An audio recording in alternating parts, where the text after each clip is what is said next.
तुसा राती उठी माड़े घर आई जाने हो, इसका क्या मतलब है? तुम की थ्रेट देने हो कि भाई जी बोले ना माड़ी करप्शन सामने ना कटे। मैं दावा करना पाया कि महकमा बरकयात करप्शन की 10 साल ने बिल गिनी चुकिया साढ़े को। हूं लोगों की थ्रेट क्यों दे रहे हैं? जेडी मीटर पर रीडिंग लिखियां अपनी बिल्लां दी रीडिंगां च तजाद है जो उसकी खत्म करने वास्ते इत्थे आए हुए। साढ़े को हजारों बिल जेडे कनैक्शन कटसन मैं लैन कटसा गल समझे ये सारा कनैक्शन कटसन मैं इन्होंने मैं लैन कट्टी उड़ सा जिसने पूरा पाकिस्तान नेरे च जैसी जड़ियां बड़ियां जानियां थी।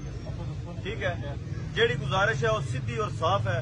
असा गए हैं एक्सीएन यासर की मिले हैं, असा अब्दुल रहमान की मिले हैं, गल हुई है, डॉक्यूमेंट वीडियो पैगाम मौजूद है। असा उसकी आया भाई जी जिस वेले मुज़ाकरात जारी दयाल ना कार्रवाई ना कर, बड़ा अच्छा आदमी है, थोड़ी कदर करने है ना कर, बड़े आराम नाल एज एयर सुपरा ने उत्थे जाइएगा रोटी खाना सी पे दुकाना पे असा गल की है।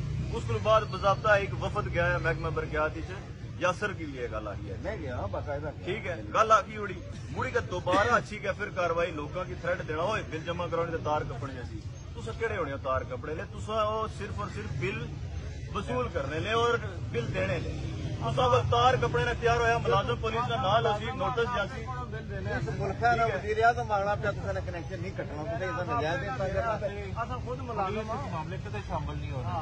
ठीक है, तुसा तो खुद बसदा होना जी असा की पता है ना मैं भी 4 महीने तो बिल्कुल नहीं की बड़ी गल है हाथ मिलाओ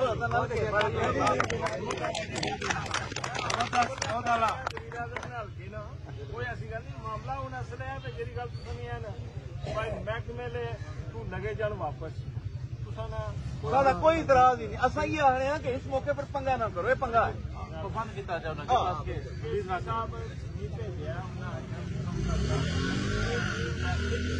आई है अब ओवरऑल करने ले, लेकिन इस टाइम पे ये वक्त नहीं, ये वक्त नहीं रंग नहीं